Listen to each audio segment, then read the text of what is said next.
And here in Illinois, nearly 10% of Illinois bridges have structural or safety issues.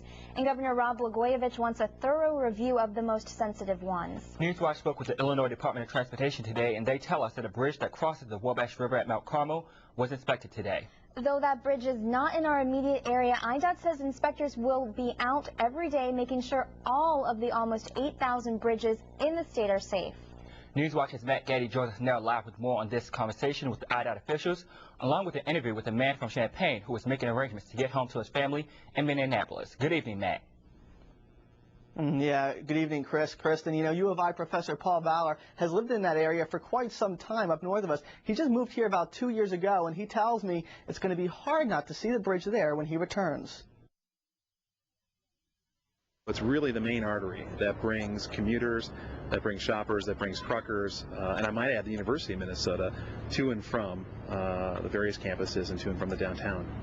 University of Illinois professor Paul Valor grew up in Minneapolis. There he received his Ph.D. from the University of Minnesota, not far from Interstate 35 West Bridge that collapsed yesterday. The first people down to the banks, probably in the water, certainly cordoning off that area, were university police and public safety officials, and I know that some of the injured went to the university hospital system. Valor has been in Champaign for the last couple of years, but will be leaving soon to return to Minneapolis to work at the University of Minnesota.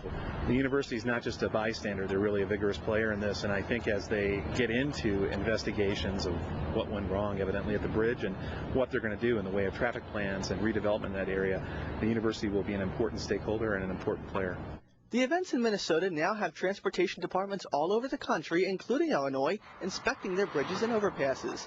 Jerry Searlock of IDOT tells Newswatch they're doing everything they can to make sure a situation like this one never happens in our area. You don't typically get a big surprise that something you looked at, you know, maybe a year or two ago and it was in fine shape, and you show up and all of a sudden you got a big problem. It's just the nature of the type of infrastructure it is. That doesn't really occur that way normally. Searlock says bridges and overpasses are inspected once every 1 to 4 years. Repairs are made based on the results of the inspections.